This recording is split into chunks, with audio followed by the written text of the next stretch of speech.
Topic Podcast. How is everyone doing? Welcome. We are, if it's Friday night live, we are live on Friday night. If you're watching us on Spotify, what's the other one? Apple Podcast, then it's pre-recorded. Welcome everyone to the Super Mario Galaxy movie spoiler cast. How you doing, Joycey? You can't see anything?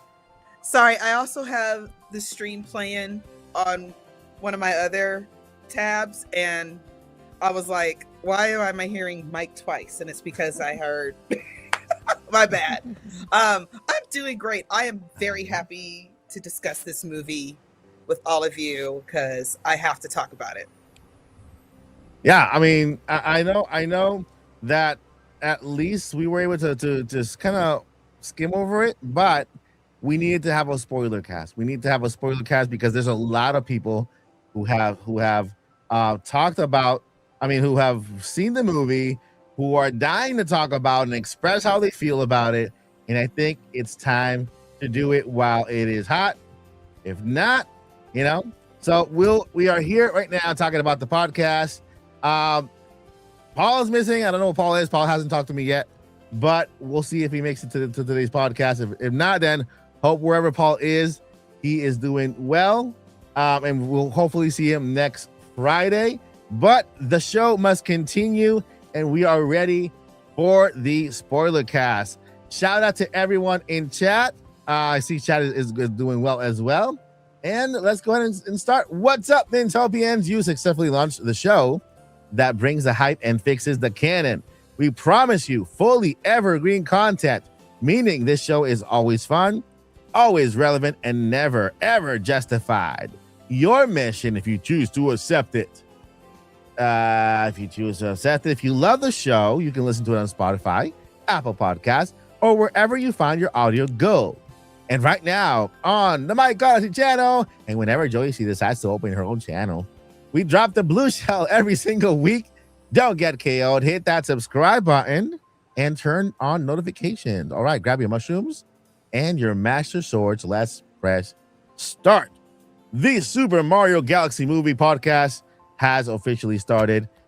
Spoiler alert. I repeat, spoiler alert. Do you want to say it, Joycey, so they know what spoiler alert means? Okay, so this is a full spoiler. We're talking about plot. We're talking about visuals. We're talking about characters. We're talking about characters you didn't know were there. We're talking about end credits. Okay, you have been warned. If you are not interested in hearing any of these spoilers, please go back to the week before last. We were off last week because it was a holiday. Yep. Go back to the week before last and go check out that podcast. Yep, okay. Yep. All right. You've been warned. Warned. The week before last was our non-spoiler podcast on the Mario movie. We kind of hinted over it, not too much.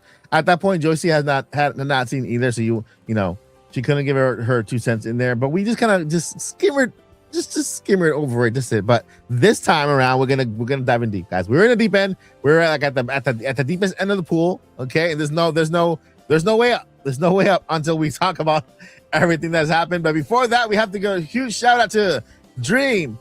A little more for those 10 gifted. Dream, I appreciate you more than you know. I'm so grateful for you and thank you for your support and coming through every single podcast, every single live stream, and just want to say it means a lot to me. Thank you so much. It means a lot to the podcast and to the channel and to Joycey and to Paul, wherever Paul is. Thank you for your support. And we have a whole bunch of memberships. Welcome everyone who just joined through the 10 memberships gifted by Dream. Shout out to Dream. Thank you so much. Appreciate you. All right. We're going to go ahead and start with a recap. Okay. We're going to do a recap of the Mario movie. Okay. Of the Mario Galaxy movie. I hopefully everybody in the chat has seen the movie. If you have not seen the movie, maybe you just don't care about spoilers. You're fine. And you feel like you're going to have a fun time anyway. Watching a spoiler cast podcast and still watching the movie, then it's all good, right? If there's people have different likes and dislikes, and some people don't care, and they'll still have a good time, right? So let's go ahead and get into it. Now, what was the plot of the Mario Galaxy movie? And well, the plot, we just kind of call it the Rise of the Sun. Rise of the Sun. And before we get into that, we have another gifted membership here. Pokemon fan coming through with another 10. Thank you so much, Pokemon fan. Another amazing one of our another amazing mods here, and of course supporters on the channel. Pokemon fan, you're awesome. I appreciate you more than you know. Thank you for the 10 gifted, and of course welcome all of the 10. They were claimed so quick. They were so quick. All the 10 people who claimed the I see BD little old me a long time. Fan of the channel. Nerdy Seb is here. Thank you, Nerdy Seb, for taking that membership up, and of course among other amazing people, Mighty Morphin Power Ranger. We got a Power Ranger in the chat now who's also a member. Thank you everyone for your support. You guys are awesome. So let's go ahead back to the recap. So the Rise of the Sun basically is what's kind of like we see here. The story kicks off with Bowser Jr. Benny Safdie did an amazing job. What do you think of Bowser Jr.'s performance, Joycey? I loved him. Right, you did good. I loved him. I actually had empathy for him. Well, also I played Bowser's Fury, so I had a little empathy for him. But I had empathy for him. It's like, yeah, oh, he just wants to hang out with his dad. I can't. It's hard to be mad at that. I thought it was adorbs. You played the perfect game for that. You played the perfect game. You know, I wish I would have played Bowser Jr. Bowser's Fury before I watched the movie. That's the perfect game to get to know Bowser Jr. really, because you spend the entire time with him. So cool. So it says Bowser Jr., who has been attending a villain boarding school while his dad was stricken down in the first movie.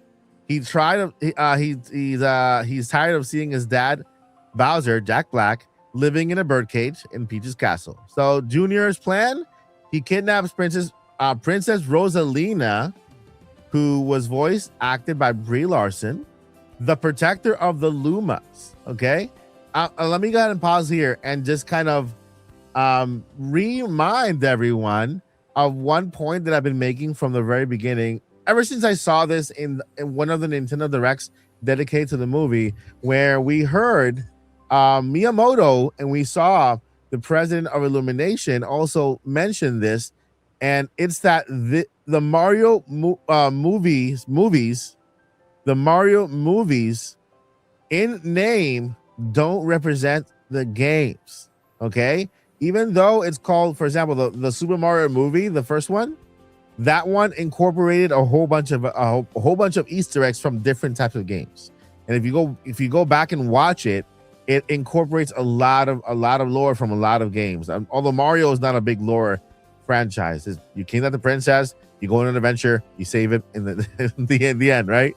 And so the second movie, they went ahead and mentioned the same exact thing. Although this is called Mario Galaxy movie because he does go into the galaxy, and there are many characters, and the characters involved in the storyline are also from Super Mario Galaxy.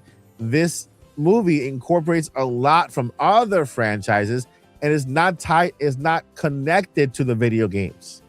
I've seen a lot of people out there, or content creators, or people, oh, that wasn't a real Mario Galaxy movie. Why? Because it didn't. Nothing of the game resembled the movie when it comes to the plot. Like, it didn't have to, because this is the movie verse. This is the video game verse. They're completely separate. Separate. The actions and lore that happens in the movie might not be the same one that happens in the video games. So it's good to go into the movie with that mentality. Now, with that, Rosalina gets kidnapped. That's why I say it, because Rosalina gets kidnapped. You know, when Princess Rosalina wasn't supposed to get kidnapped in the Mario Galaxy game, she's just there, right? You play Mario Galaxy, Joycey? I have not. So Mario Galaxy. It's on my list of the new ones that came out. So this is the setting Mario Galaxy, right? Mario Galaxy, like every other game, who gets kidnapped at the beginning? Princess Peach. She gets kidnapped at the beginning by Bowser and Bowser Jr. in a spaceship, right? So she gets kidnapped by a spaceship. Mario blasts off to space because he went to space, and it ends up in Rosalina's spaceship, or what do you call that place? Rosalina's blurpity blurp. Jack can help me out with that. So within that Rosalina area is where you find all of the levels for the game for the game. So it's like it's you know how Mario 64, you go into rooms and then you enter paintings. Well, in this one, you enter rooms and that room shoots you out to a different galaxy that has different levels. I've seen it played. I just haven't played it myself. It's on my list. Yeah, so basically, Rosalina is always there. But in the movie, she gets kidnapped. That's one of the major parts that people were upset about. Rosalina gets kidnapped. She put a good fight. She put up a good fight, but she gets kidnapped. The protector of the Lumas, to drain her life, creating energy. So they wanted to drain her life, creating energy. He wants to power up a universe-destroying cannon and build the ultimate villain kingdom that Bowser used to describe to him as bedtime stories. So they had a little setting there where Bowser Jr. right and Bowser Jr. and Bowser, Bowser was putting him to bed, telling him stories with puppets. It was awesome. Now the team up you didn't expect.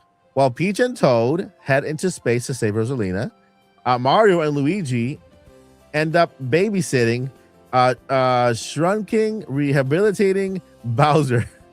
Rehabilitating. That was hilarious.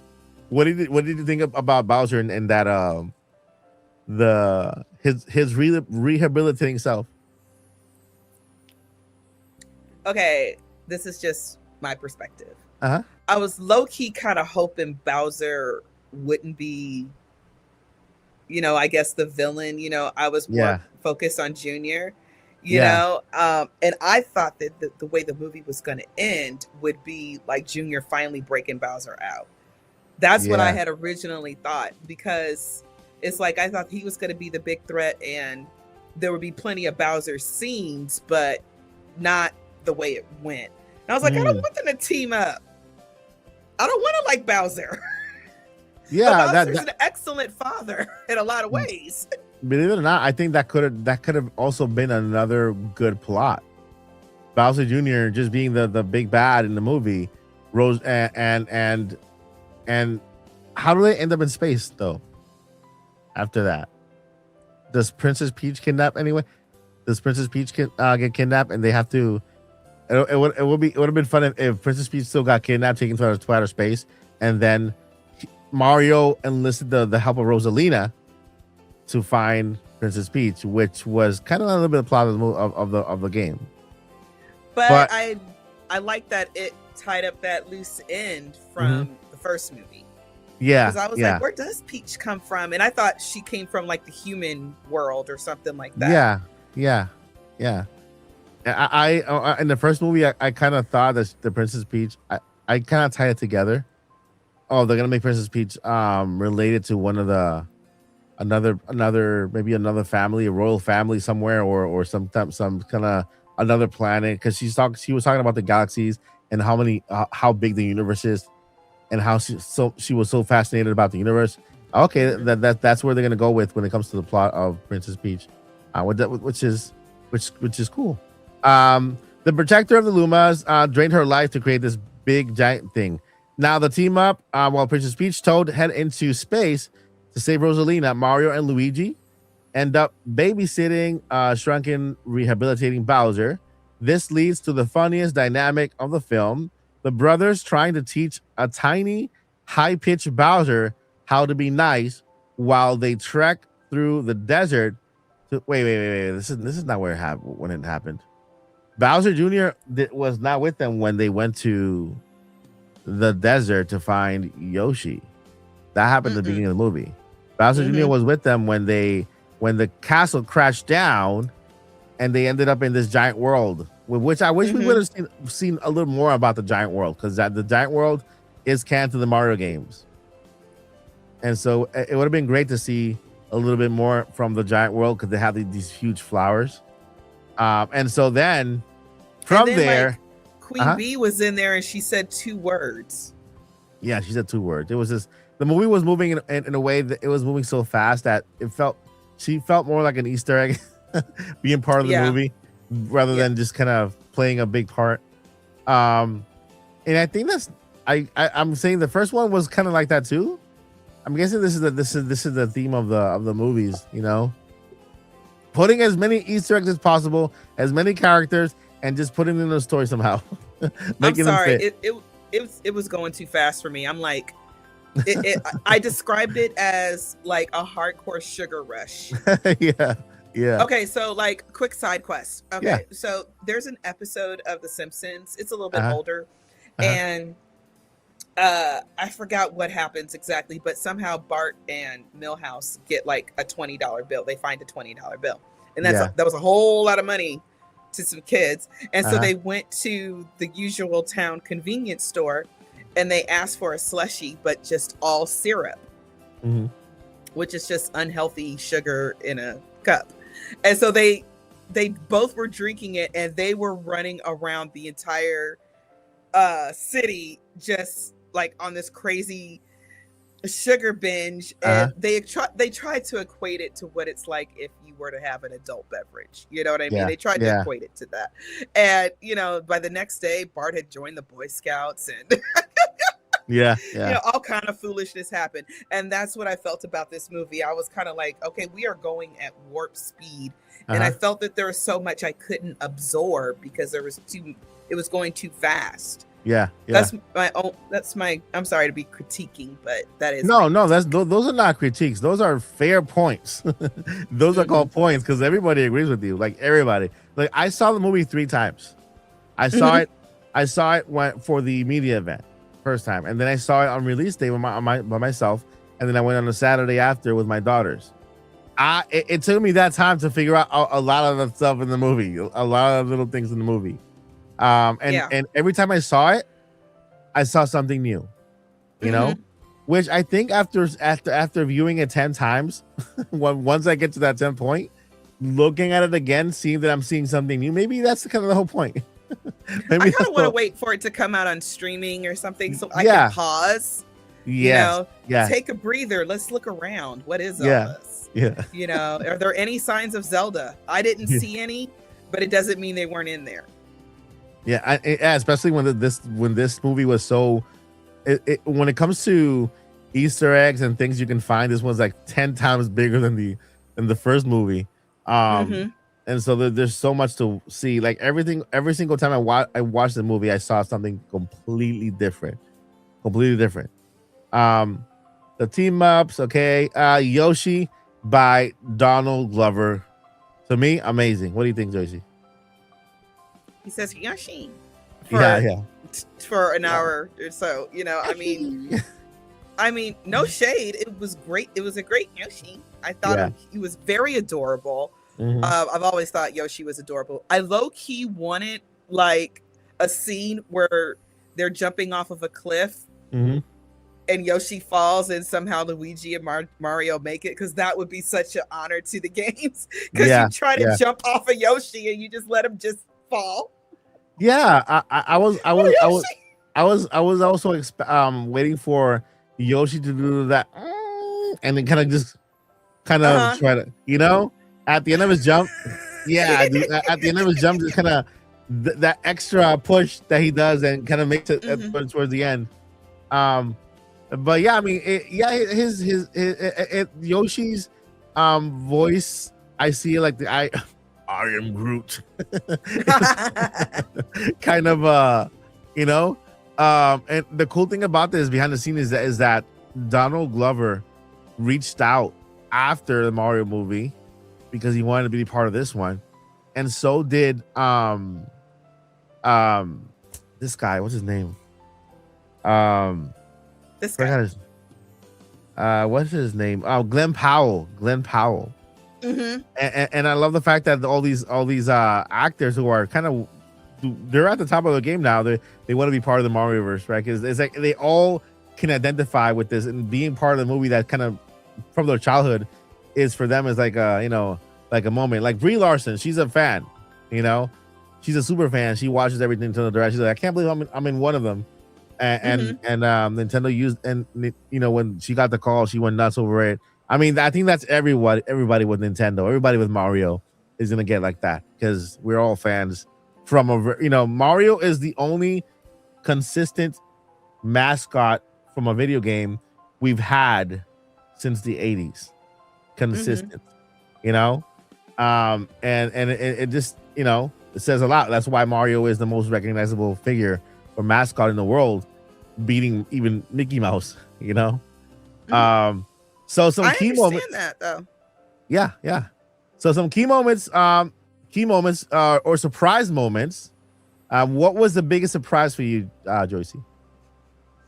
Oh well, biggest surprise. Mm-hmm.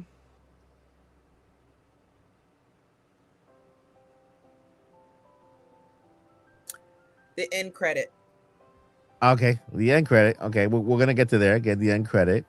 Okay, so I can't say it.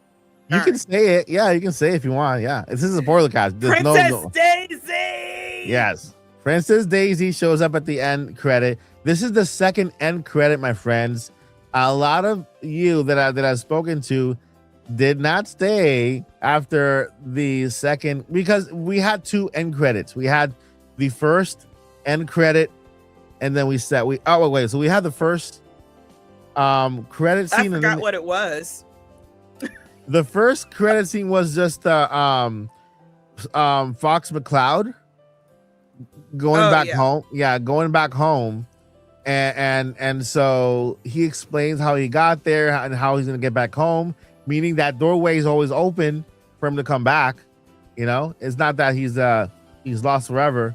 And then of course the second end credit scene is the little monkey who steals something and then runs into Daisy's fist. Put it that way. Something that happened in a Mario game? Forgive me, I know I haven't played all of them. Rosalina? No, the monkey. I think so. I think that monkey is a little thief. Because the thing about it is, and I know I said earlier I didn't see any Zelda stuff, but actually I did, because in A Link to the Past, and I think he's in a couple other games too, but in Link to the Past, there's a monkey named Kiki. Yeah. And he has to help you, and he charges you like ridiculous amounts of money and stuff. And this was a little monkey named Kiki, and he was a thief. And I was like, is this a shout out to Zelda or? But I know that Nintendo's likes monkeys, so it could have been in a Mario game. Yeah, and Lottie is saying it on chat right now. It's from Nintendo 64. She's right, and the monkey steals Mario's hat. Yeah.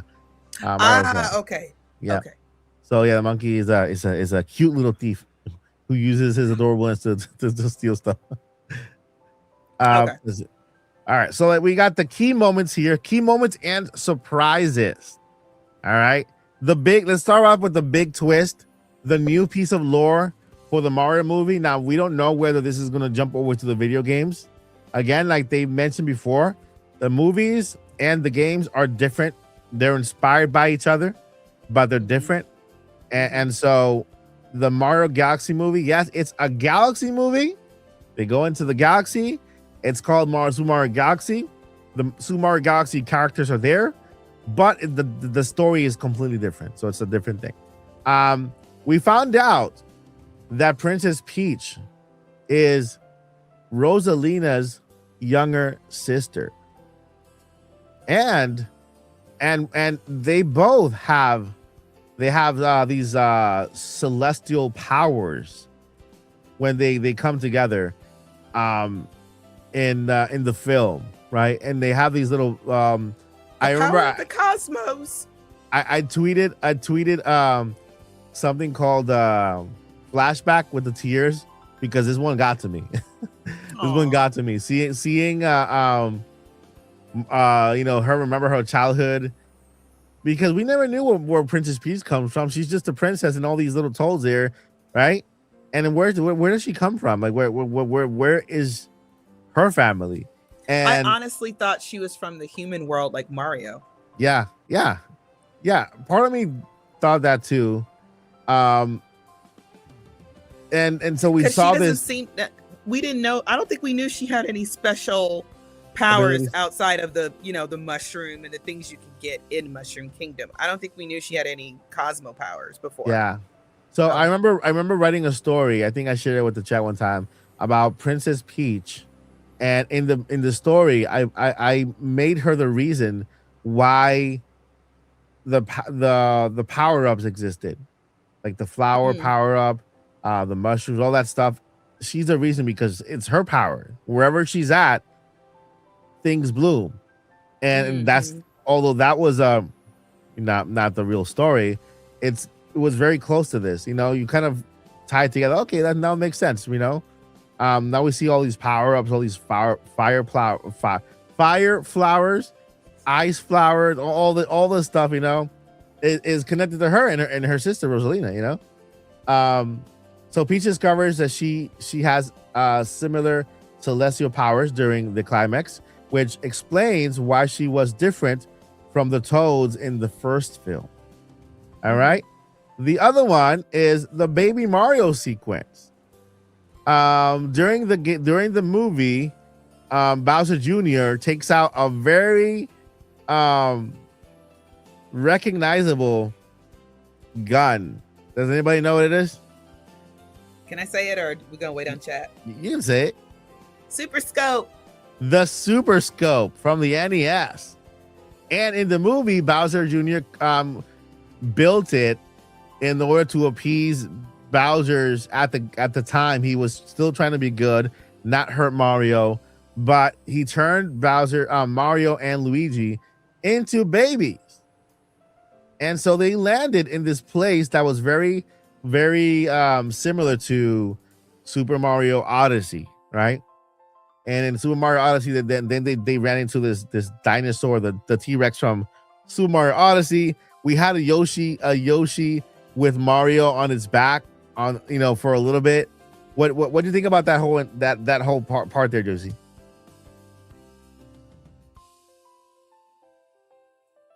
You there, Josie? Oh, we lost Josie. So, at this part, we have Yoshi and we have the baby Mario and baby Luigi, who were just turned into babies by Bowser Jr. So until Yoshi comes back, I will continue here with the chat, just kind of going over some of the things. Let me go ahead and highlight, because this is a chat collaboration. So let me go ahead and highlight some of the chat here of you guys and your reactions to this. Let's see here. Dream says my girls love Daisy because though they didn't play, they do love Mario Kart.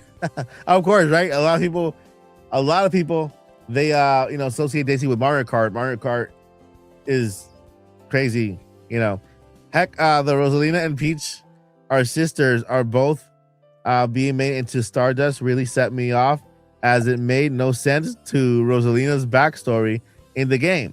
And this is a valid point. But again, you have to remember what the president of Illumination said and what Miyamoto said. The games and the movies are not connected in stories. When it comes to the story, what happens in the games, the sequences, whatever lore they're in the games, they're not directly connected with what they're in the movies. Because you have to if you look at what Mario is a set of events that is followed by a great adventure, right? And then the adventure has its peak and its happy ending. That's what Mario is. Mario has never been about the story. The stories can change back and forth. Not like Zelda. Zelda has its lore, deep lore, has its storyline, has its characters. Each character has their deep stories. Of course, some characters we want to know more about, like Link, his childhood, his past. You know what I mean? We know Princess Zelda. And so with Mario, it's a little more loose, right? Because it's just more not as deep as other franchises. So I understand completely what you're saying with Rosalina's backstory in the game, but they went ahead and mentioned from the beginning that these are not kind of connected. You know what I mean? So, and I think that it doesn't really, if Rosalina's backstory does it make room for Peach? because Rosalina can have her own backstory, but she can still have the same backstory. Maybe have Peach involved somehow. She have maybe in the game she didn't. She has not yet found Peach. Did Peach and Rosalina ever interact in the games? Let me know in the chat because those are all good questions. I think so. Right? I'm waiting on Pauline to show up. Pauline, right? Give Peach some competition. There's Dream says I cried during the party where she was trying to get Rosalina to touch her hand. Ah, that's nice. The part, not the party. You mean when Rosalina was behind the glass and she was kind of reaching? Yeah. Let's see here. Okay, so here we have Lottie.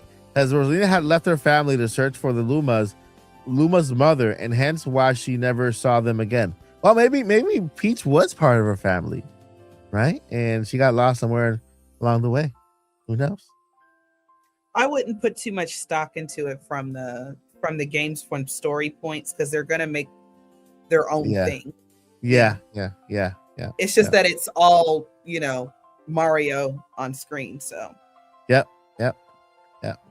So let's see here. So Joycey, what did you think about the scene where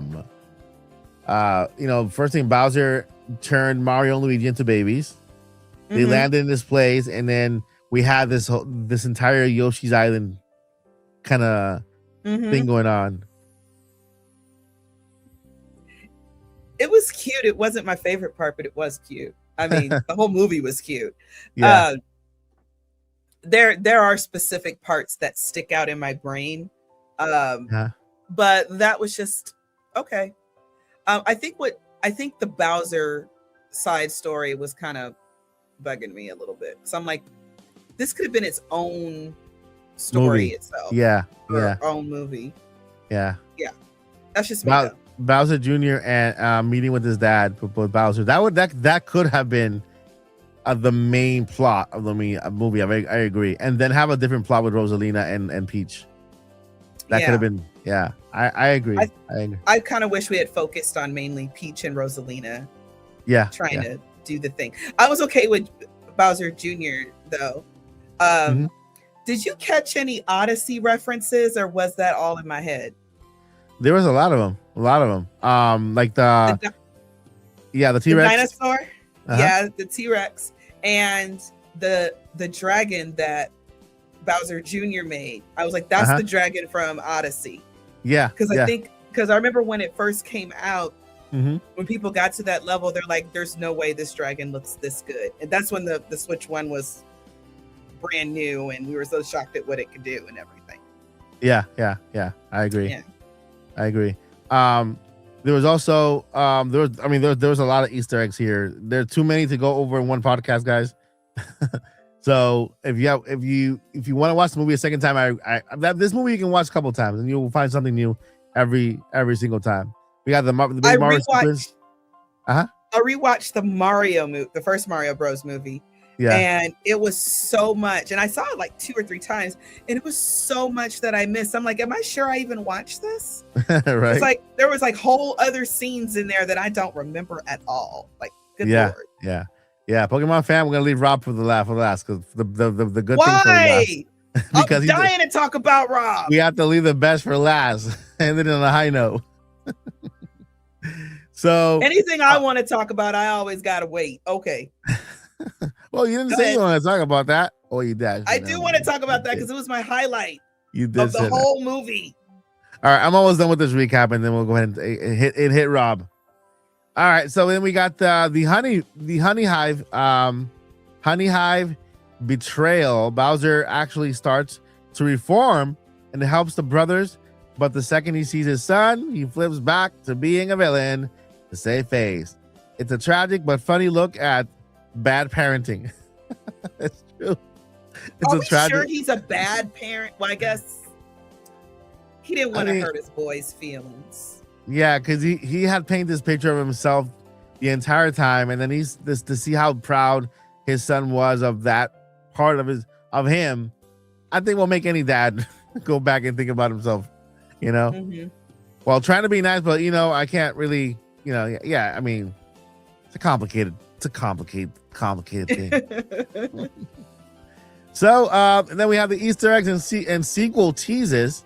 Fox McCloud, played by Glenn Powell, one of the biggest.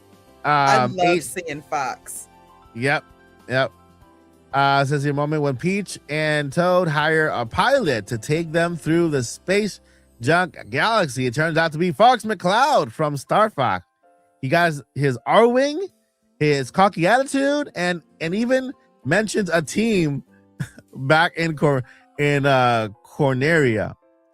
I love the fact that he throws shade at himself at his own games in the movie. It's like that's what I get for hiring a Toad as a navigator.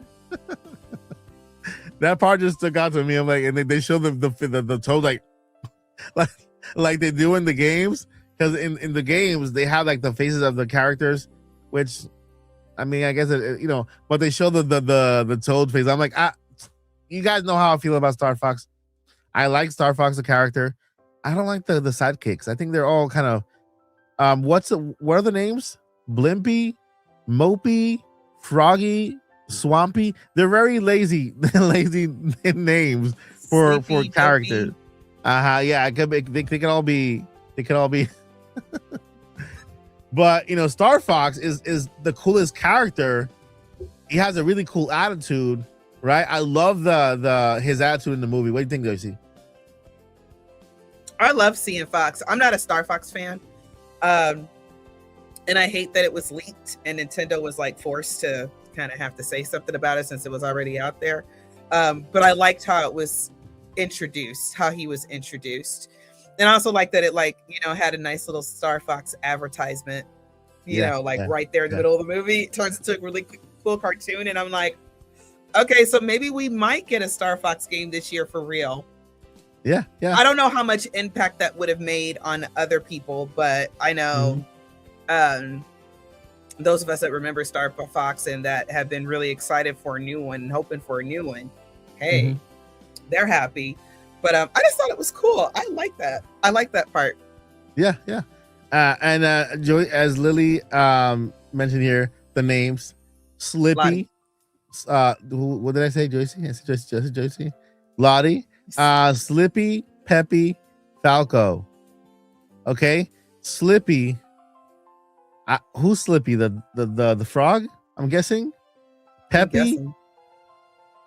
And then Falco. Okay, the only thing I can recognize is Falco because it's the Falcon. But I think Peppy is the rabbit, and then Slippy.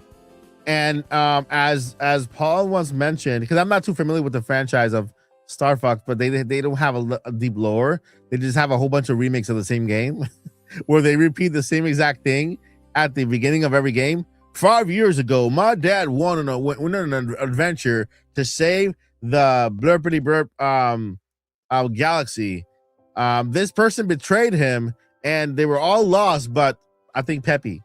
And I, 5 years later, restarted started the Firefox or the Firefox browser, the Firefox browser or the Star Fox thingy to bring back, and I think Peppy is the only one there who flew with his dad. That's the whole story.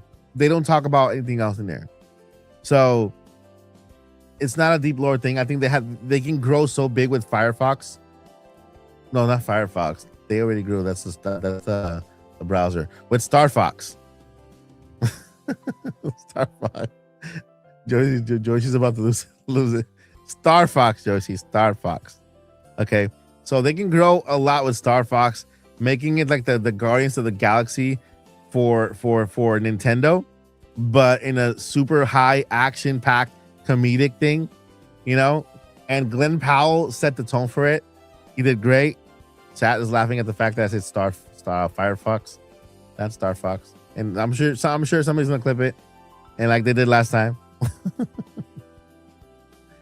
Hey, it's an honest mistake, okay? It's an honest mistake. All right, and as we have here, blah blah blah, Star Fox. Let's see, and we have a character that came in and stole the show. Who was it? Joycey? Character just came in there and stole the show. Just made everything better. Made everything better?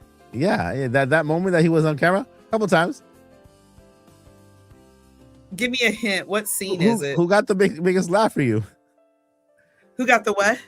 Who made you laugh the most? Oh, my highlight? Yeah, your highlight. It's over. R.O.B. Listen, R.O.B needs his own movie all by himself. Wait a minute.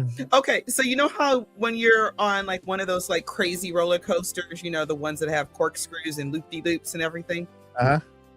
And you're just flying and you're going through the roller coaster, then it gets to a part where it kind of stops. Uh-huh. And then you kind of hear the gear shift and the coaster turns around and then you're back to doing loop-de-loops.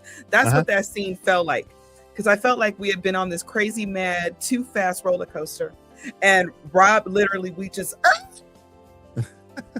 stopped. Like a sudden stop. And I just enjoyed and I mean, I giggled way too hard at that. I've been giggling about that for the last few days. Just random in my head. Yeah. He provided the slow down and stop we all needed through the movie. I had to catch my breath during that scene. And you can tell Mario and Luigi, and I think Peach were at the time. You know, it was Mario, Luigi, and Peach. First it was Peach and Toad who saw R.O.B, and then Mario and Luigi saw R.O.B. Right. Yeah, that's right. And so this guy is a winner. Is a winner of the movie right here. R.O.B is the the star of the movie.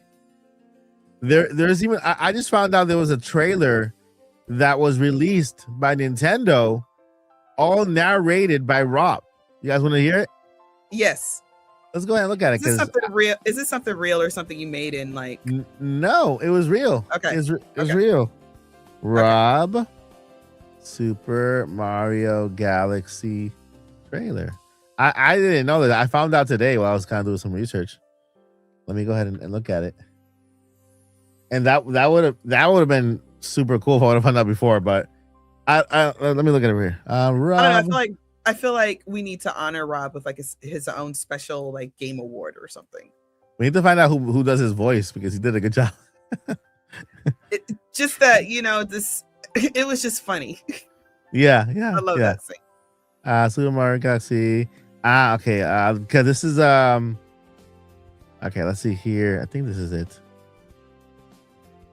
Let's see. I think this is it. Let me go ahead and okay. Let me go ahead and all right. Let's go ahead and lower the music here really quickly and get that trailer going. Did I lower it? No, I did not lower it. Game and Watch. That was the other person, the other character. Game and Watch? Yeah, Game and Watch. I missed that completely. Completely. I forgot what scene he was in though, what he was doing, but I remember seeing him. He is in there. You see? I saw the movie 3 times. I didn't catch him once. I gotta see it again. If you saw it again, you'd say, "Oh, that's right, this scene." Yeah. All right. So this is R.O.B. Okay. So that's the trailer that has his voice on it. I wish I guess he could not do what he did in the movie because then that will give it away. His little part there because it was fun because it wasn't expected. But if it were out there before, yeah, it was fun. It was unexpected. You wouldn't think about like, well, what did he say exactly? They said I think they were asking where they could find where they could go to find a pilot or something like that. He said, "Of course, it's over," and just like draws it out and everybody's looking at him just so annoyed, and it's just funny. It's just funny. Oh yeah, and that's exactly what I would expect from an Android. And then he goes, "Can you go any quicker?" Oh, hi. Thank you for coming. Like bye. And he starts over. And he forgets. Yeah, he forgets what he's saying. He starts over again. And That then was and then great. later on in the movie, I think Princess Peach or one of the characters say, "Oh, I wonder where Mario or whatever." And then they show Mario and Luigi at the desk with Yeah. Rob, and he's like, "Oh, we're." Like I need like a clip just of that. And Yes, I was looking for it because I wanted to put it on my sound pad here and play it today, but I couldn't find it anywhere. Hopefully that comes out once later on. hopefully, and we have to play it every week for the rest of Yes. the time. That's Yeah. just how it At the is. at the end of the show, at the it's Yes, it's over. over. Yeah, we have to do that. That was super fun. Super fun. Okay.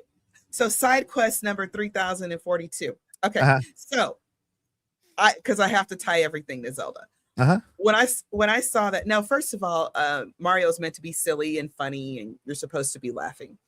But I'm kind of hoping for the Zelda movie that it will be serious with its comedic moments. Yeah. Like, kind of like, a breather from all the heavy seriousness. Mhm. And I just want so bad for King Zora from Ocarina of Time Ooh. to have to move over to the side. If you know, you know. But it's very weak. It's literally like I think 2 or 3 minutes that he's just like real life minutes. Okay, real life minutes. And it takes him forever to move to the side, and you have to wait for him because you have to get behind to the Jabu behind him. So I want that like so uber bad in the Zelda movie. So like a comedic relief moment for the comedic relief moment for the movie. Yes. Yeah. Although yeah. I don't know if anything about the Zoras are even going to be in the Zelda movie. Yeah. Yeah. You know what I mean? Yeah. Yeah. Well, that actually is a good segue to the next part of this podcast, because since we've already kind of gone over the movie, the characters, Star Fox is there, Rosalina, as part of the movie. We got at the end, we got Daisy coming into the movie, so we know we're gonna get her at the end. The big question is, where does she fit? Where do you think Daisy fits within the movie? Is she a good friend? Is she an unknown? Is she gonna be a sister? Wait a minute.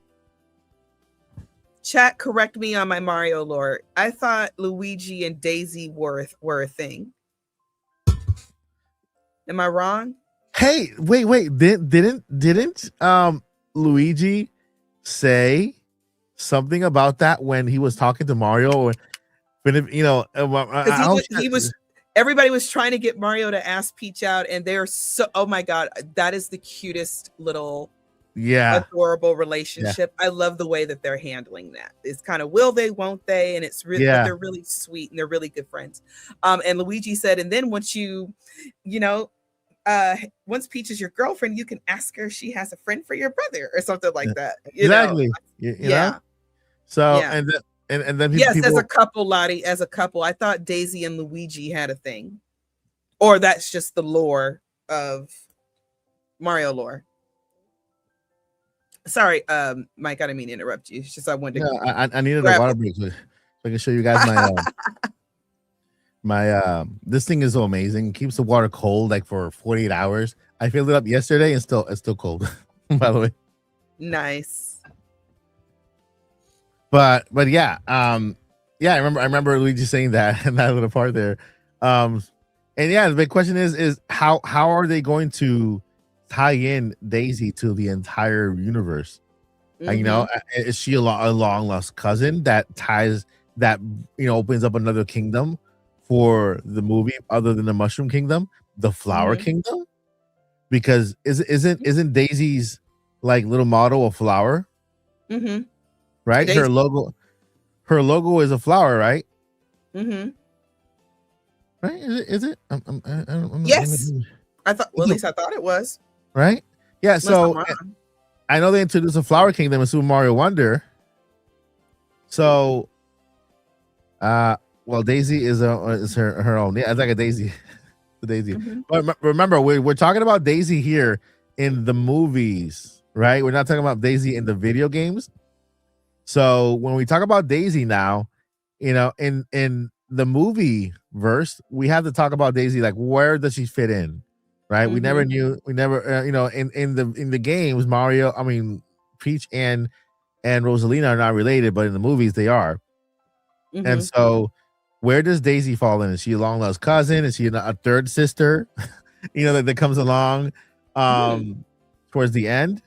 We all know she's gonna be at the end. She's gonna be in the third Mario movie. Mhm.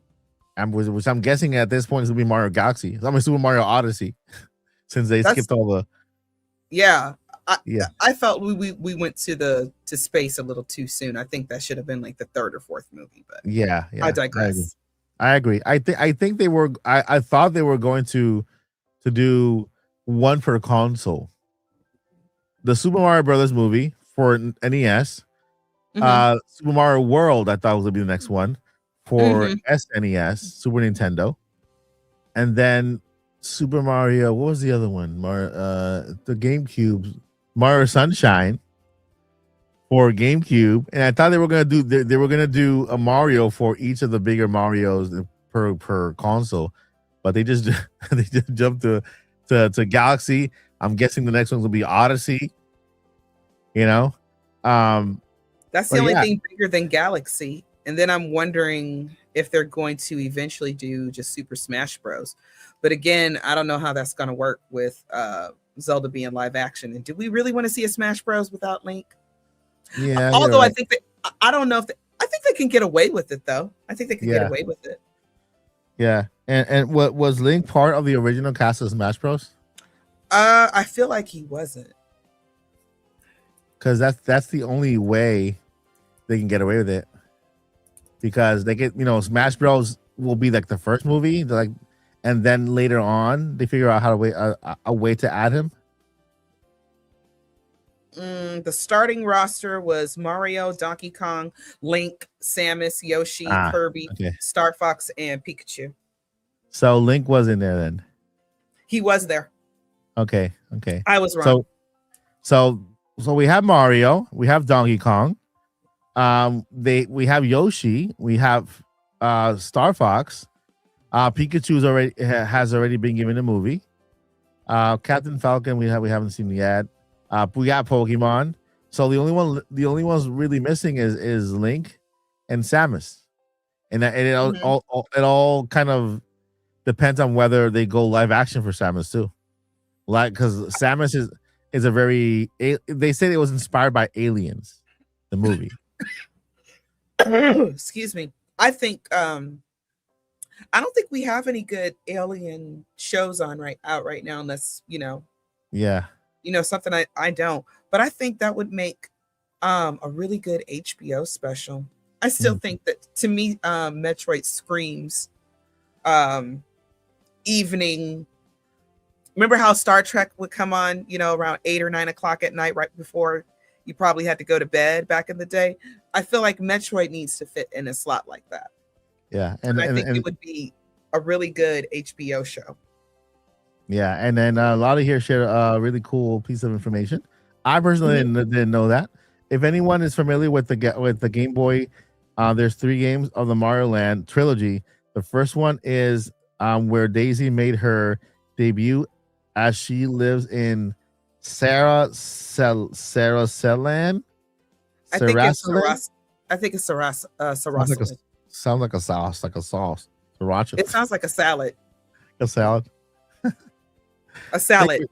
It sounds like a really fresh salad. Like it's like, ooh, what kind of salad is that? It's a Sarasaland.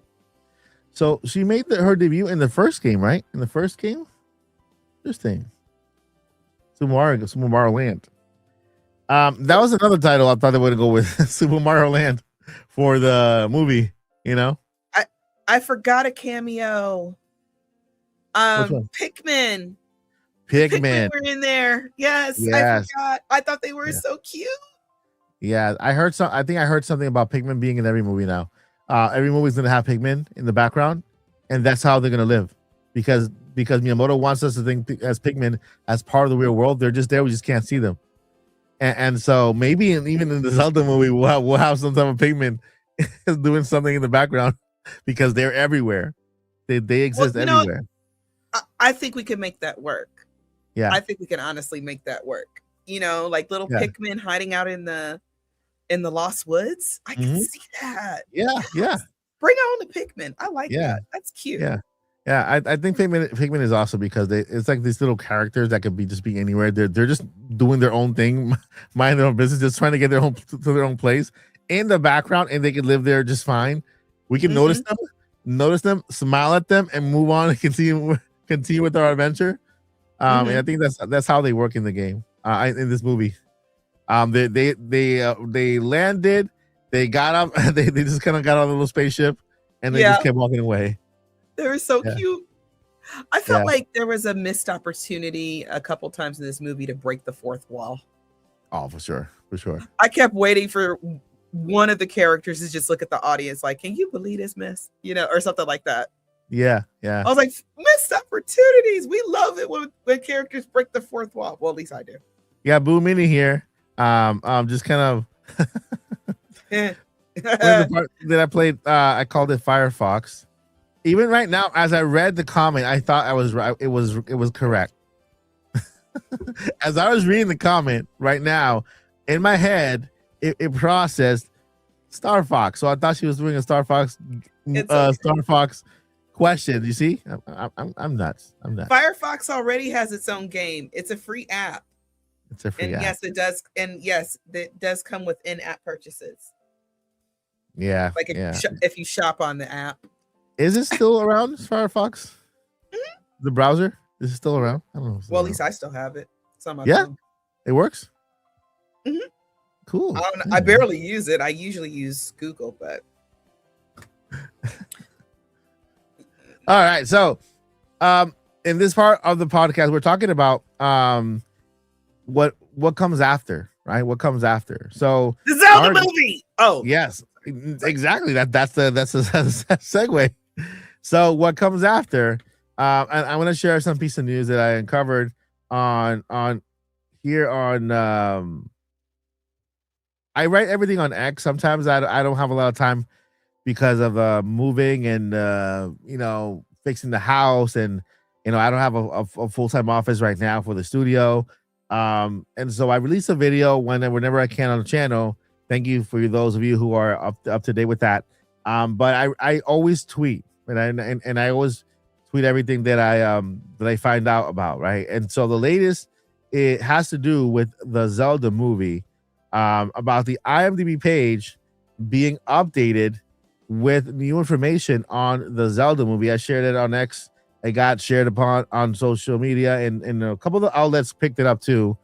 And so now that the Mario Galaxy movie is done, next month we will be officially a year, exactly 12 months away from the Zelda movie. Literally 12 months away from the Zelda movie. So we can say, hey, next year, May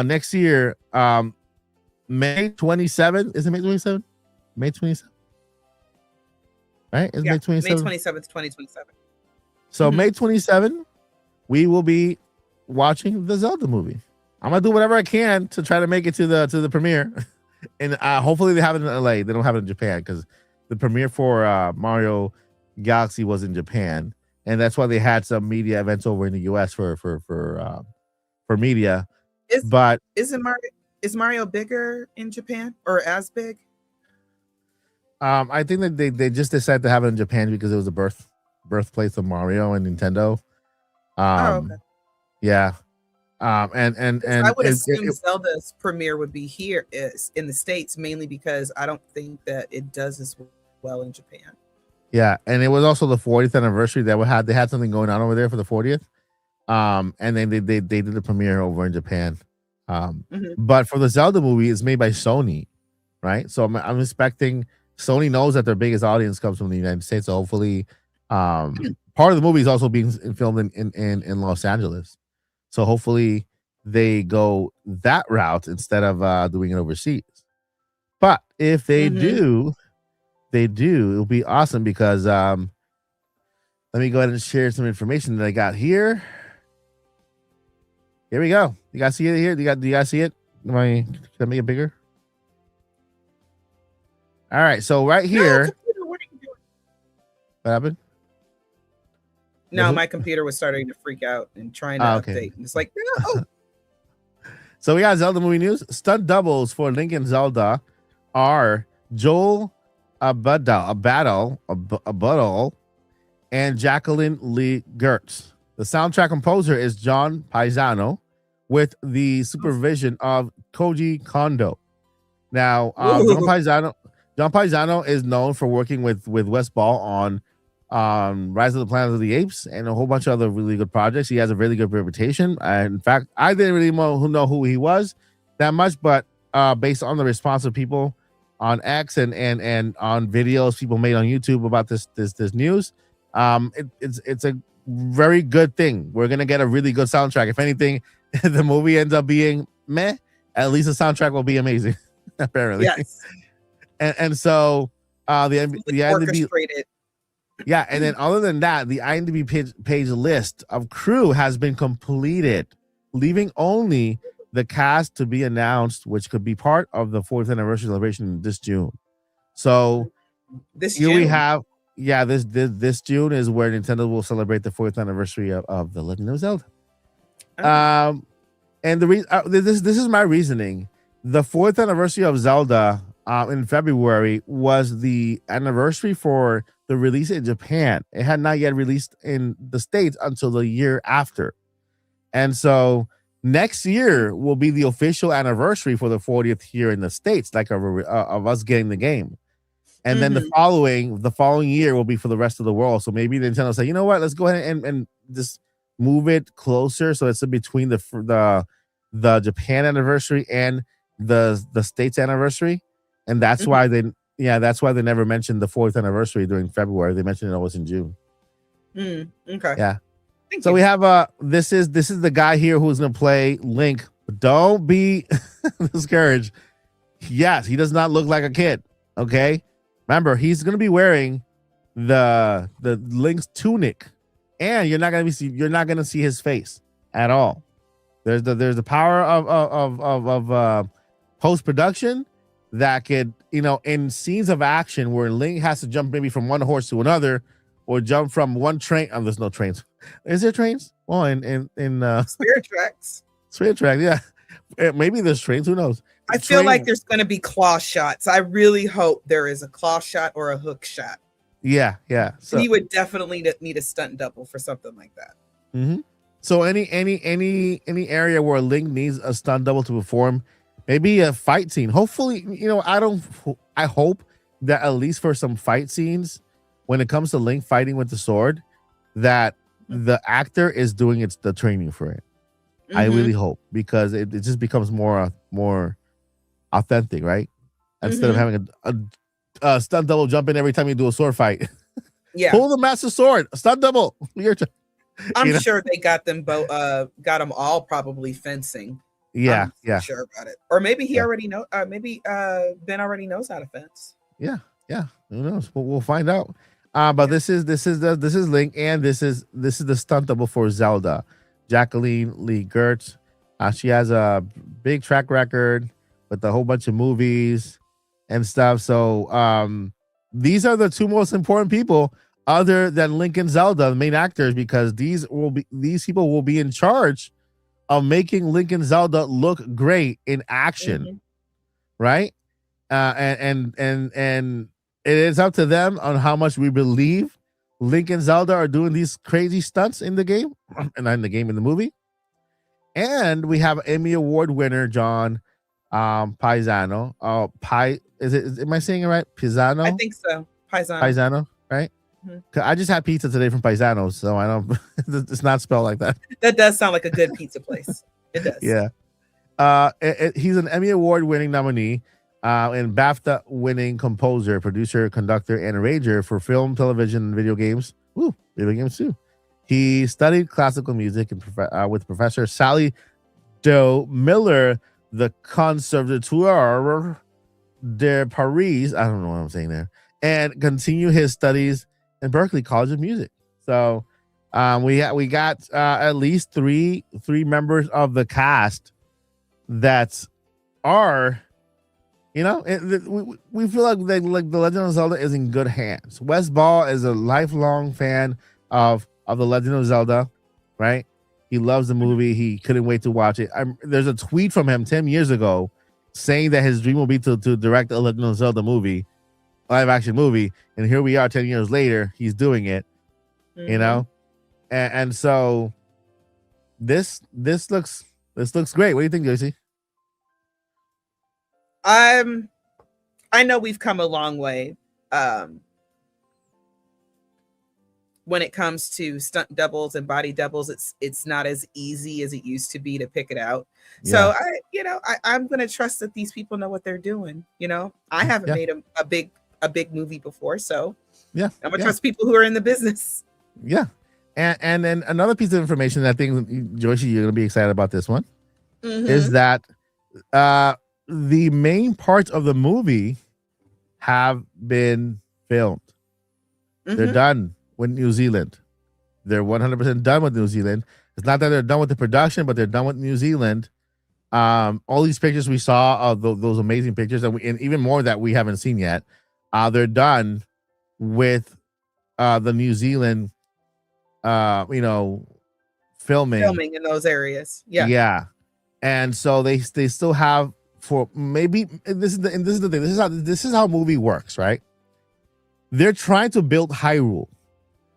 To build Hyrule, first thing they have to follow the vision of Shigeru Miyamoto, who's heavily involved, and then Wes Ball has to translate that into live action and then put it together. Where in the world can we film so that we can put together a real Hyrule, right? And so New Zealand was the best place to film most of it. Now there are other locations, Devon, England, in the UK, Los Angeles, and I don't think LA will have anything to do with shots. It's going to be all sound stages in LA. Right. For example, when they built the inside of the castle, like the indoor scenes, it's probably going to be on the sound stage in LA for most of the scenes. They have Baja California on Sur, Mexico, and Bavaria, Germany. Now, all of these locations are there, but think about this. Maybe it's not. It doesn't mean that they're gonna go everywhere. All the actors are gonna travel everywhere and film.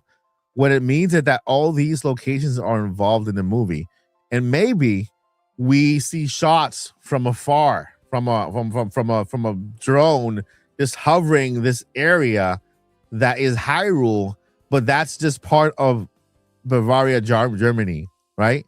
And then we see a shot of a castle, and this castle is located in New Zealand. And then we see another shot here by the sea, by the sea, and then this is in New Mexico, right? And then we see another shot here by this other area, and this is in England. Not that the actors are necessarily there. It's just them trying to build Hyrule. What is in Baja Sur, Mexico? There's a lot of mountains out there. They have to find a place where they can build Death Mountain, and where there has a big giant volcano that's kind of visible, or like this rocky place. So they have to find that. That is not necessarily going to be in New Zealand, but they know where to film that, right? And so they travel the world finding these bits and pieces to build Hyrule. And when we go watch it in theaters, it's all put together, Of course. And it looks like they're from the castle, and they're looking outside. They see from far distance, they can see Death Mountain exploding or something. That was filmed somewhere across the world, but it looks like it's right there. I mean, movie magic is fascinating, So there's one more piece of information that is exciting, is that on the 13th of this month, we have CinemaCon. Sony is going to be part of CinemaCon, presenting what they have working. They are known for showing teaser trailers.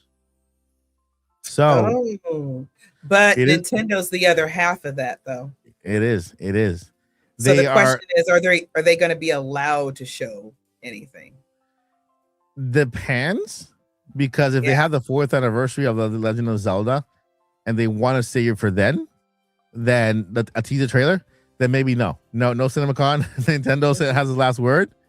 But if Nintendo has some leeway, CinemaCon they can show it behind closed doors to potential investors or whatever, or distribution, or they can show like a little teaser trailer and we can only get the description of it until Nintendo decides to announce it later on. That could also happen. But CinemaCon is happening on the 13th. I'm gonna keep an eye on Sony for that once they take the stage, because Please do. we are very close to getting that Zelda preview. I will say this: if they do have a preview, I can see that breaking the internet. Yep, I agree. So Zelda's next. Nintendo's gonna go all big with Zelda. Hopefully all these rumors and stuff are true. Joyce, knows how long I've been waiting for a remake of a Ocarina of Time. I don't have a whole lot of faith. Please forgive me. I do. I want to believe, Mike. I want to believe. Oh, you mean so that it's real? That it's real? Yes, I want to believe, but I just don't have enough to kind of push me over the edge. I would like for it to be real. And then also I admit, and I've said this before, I don't know how much I trust Nintendo to make a for real ambitious remake. Yeah. Allegedly Monolith Soft is in on it. So Monolith Soft, all this is alleged. Okay. Yeah. And they do know how to make a very good, ambitious, those kind of characters and everything.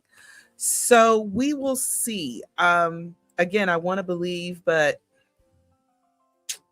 I'm not there. Yeah. I mean, as long as I want to be 100% sure about it too, there was also that news that came out that stated that Nintendo was releasing a whole bunch of fake rumors out there because they're in the middle. They're in the middle of trying to catch that leak, and so maybe a lot of the information we've been hearing are just Nintendo traps because they're trying to catch who leaks information. Right? Yeah, but the thing about it is, though, did they do that recently? Do that after Nate the Hate dumped everything, or did they do that before? That's the question. That's the big question.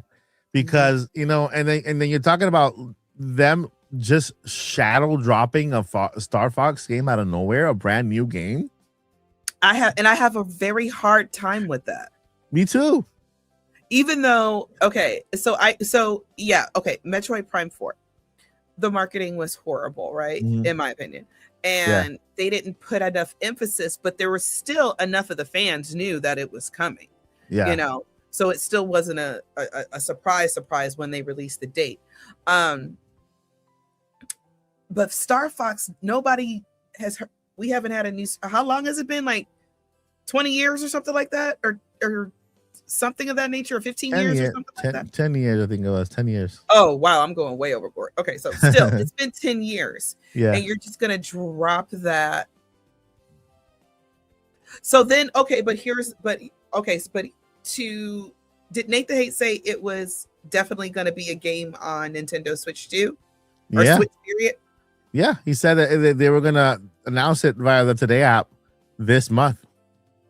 And I just think that is so weird. Now, what if they just say, Star Fox is coming, and they don't necessarily give us a release date? They're just like, stay tuned for more information in the future or something like that. Okay, I can see that happening. Yeah, me too. But actually announcing a whole brand new Star Fox game on like Twitter or on the Nintendo Today app, I just don't believe that the marketing is going to get that bad. I know that there was a point in time, like a pretty long time ago, several years ago, where Nintendo said Nintendo said they were going to start getting away from directs, but I'm like, but why would you want to? I understand if you maybe don't want to have one every single quarter or something, but why would you want to get away from directs? That's the most fun. That's Christmas for us. Yeah. At least a few times a year. So to me, that doesn't make sense. Now, if there's some kind of announcement and then we have a direct sometime in the summer where we get more information, now that to me makes sense. Yeah. Or maybe Nate the Hate got his wires crossed, and maybe it's some kind of mobile game or one of those like a mobile game would be cool. Or from one of those free games on NSO like Tetris 99 and the jump. I know they took the jump rope down, but the jump rope game and those types of things. Maybe it's something like that has to do with that. Do we have Star Fox on NSO? Yeah, I think we already have a Star Fox something on NSO. On for the GameCube?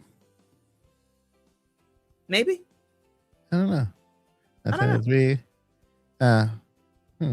I haven't checked NSO for a bit, so Shaq can let us know if there's an NSO Star Fox on GameCube. I'm pretty sure there's a Star Fox for NES, Super Nintendo. I know for the older consoles, but for GameCube, maybe. But another thing is Star Fox for the SNES and Star Fox 64 are available. Okay. In the N64 expansion pack. Well, so then GameCube doesn't have one yet. Maybe it could be that one, or the most likely one that could be shadow dropped, or just with a really short release window is just a port from the Wii U of Star Fox Zero for Nintendo Switch. Yeah, a Nintendo Switch and for Nintendo Switch and Switch 2 to just kind of capitalize on, because it was a Wii U. It didn't sell too well because of the limitations of how much the system sold. So putting it on Switch 2 and on Switch, not just Nintendo Switch 2, but and on Switch, and then release right after the movie could give it a push. A lot of people don't know, or they're not too deep into Star Fox, and maybe now that they see the movie, he has like a voice now, like a likable voice and the character, and then it's a hint at his world. Maybe now they'll jump into the game if it's Star Fox Zero from the GameCube. So that's the only way I could see, because they did drop a Xenoblade Chronicles definitive edition for Switch 2 edition. They've been dropping that on X and on the Today app left and right. And even the release for Yoshi game was dropped and was dropped on the Today app. But it was already announced in a direct, though. You're right. Yeah. And what else? Another release date was recently released on the Today app also for Rhythm Haven Groove. Yes, Rhythm Heaven Groove. Yeah, so that was also dropped on the Today app, which is nuts. But yeah, I mean, they said it. We're backing. We're Nintendo Directs are not going away.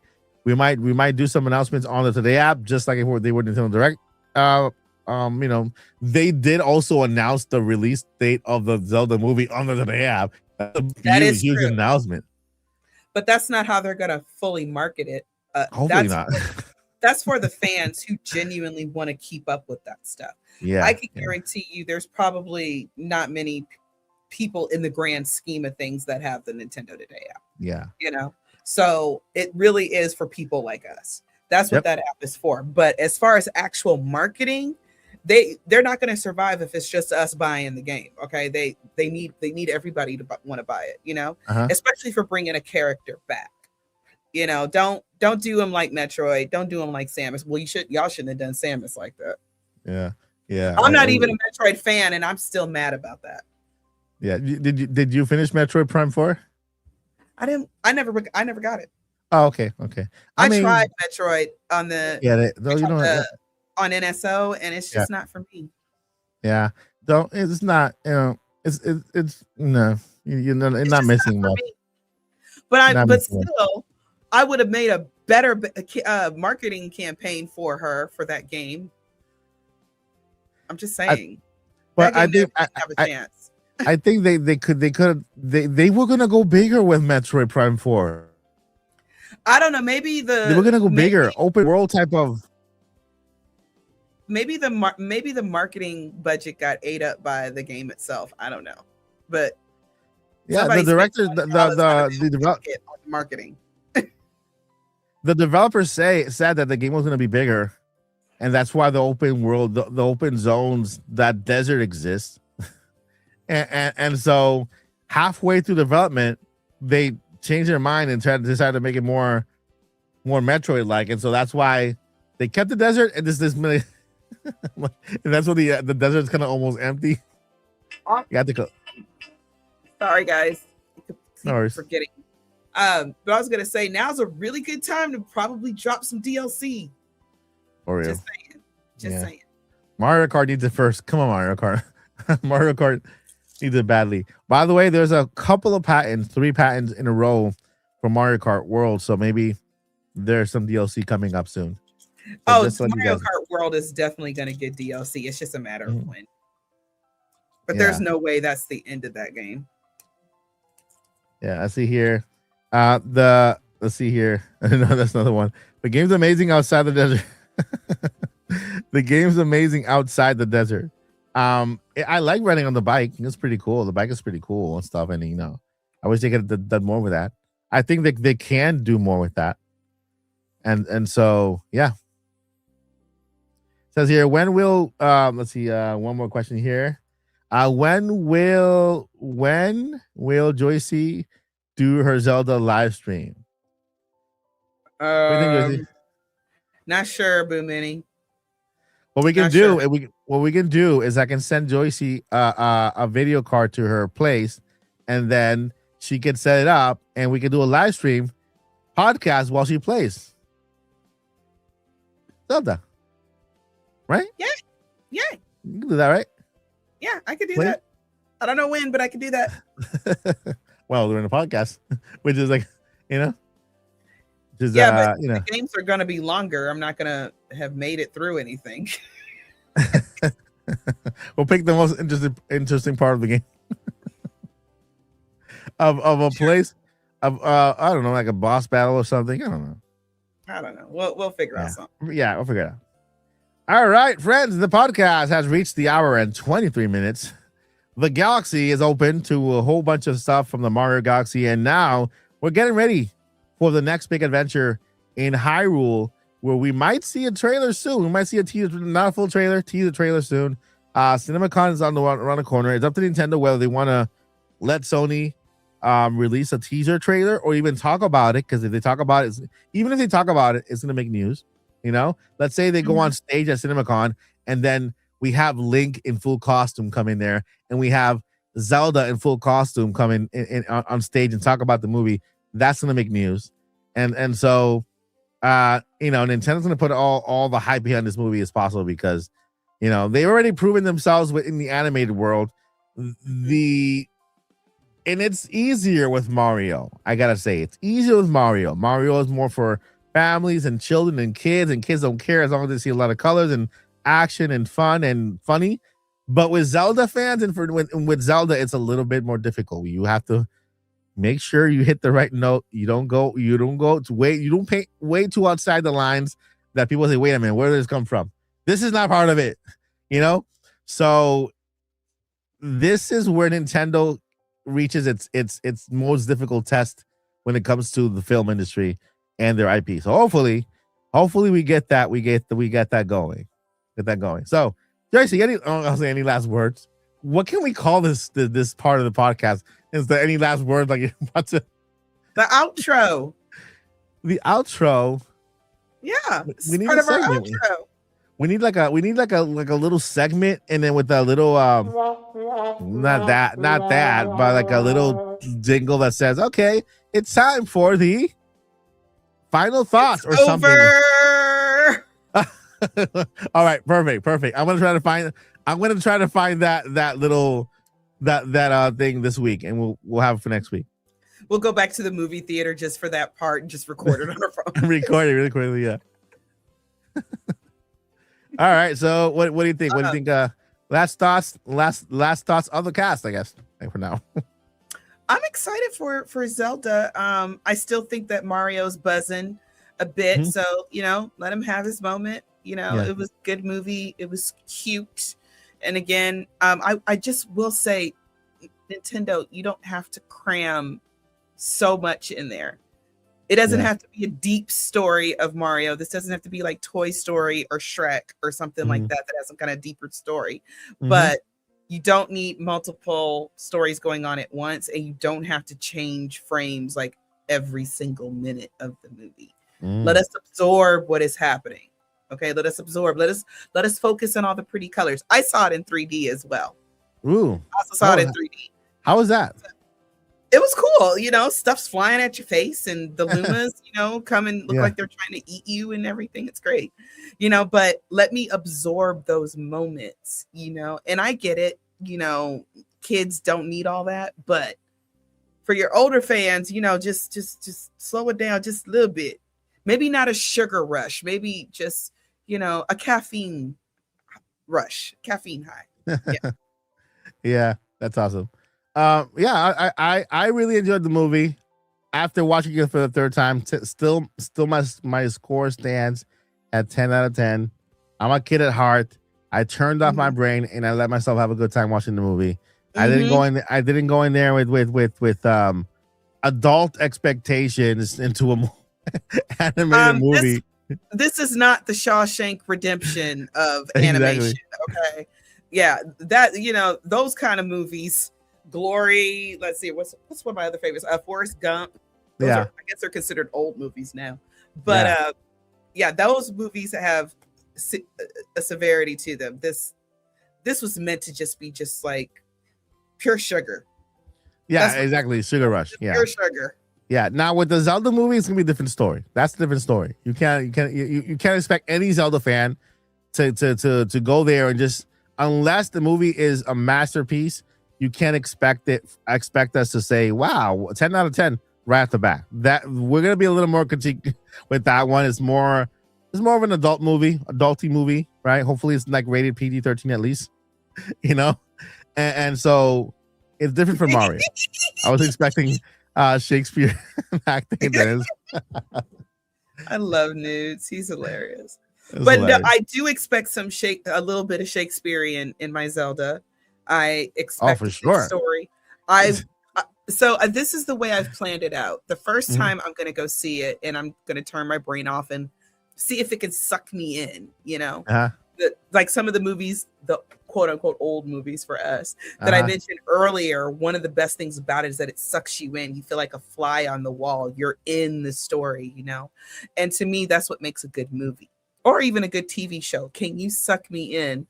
And I completely forget about real life, and I'm totally in this world that you're presenting to me. That's what I want to see. And I want to see the grass better be all in perfect order. Comb it with regular comb. Yes, comb all of Hyrule Field with a comb. Okay, to make sure you get it right. Okay, I expect there to be good lines. I expect there to be Easter eggs. I expect there to be, an excuse me princess in there. There's a way you can do it without it sound goofy or corny. Okay, so I know I wrote my own script. So yeah, so we'll be looking at that one with a much more critical eye. So I'm gonna watch it the first time Yeah. for fun, and then the second time I'm gonna go back so I can critique it and see if they did it right. And We're I think gonna all Zelda fans are gonna be doing the same thing. all I know is that when we hit the movie, I want to hear, but soft what light window wonder breaks. It is the east, and East, Hyrule is the sun. son. And like, and Hyrule is the sun that rises to the west, and the mountain is bursting with lava. Now, Zelda, my yearnest heart. It has to be very Shakespearean. Nothing less than that. Maybe a little bit By the comedy with. moons. I swear not at all. Oh, I thought we were Yeah. doing this. Oh, okay, never mind. I'm trying to remember all my lines from like high school. We'll one day we'll do a little parody of Zelda with the Shakespeare.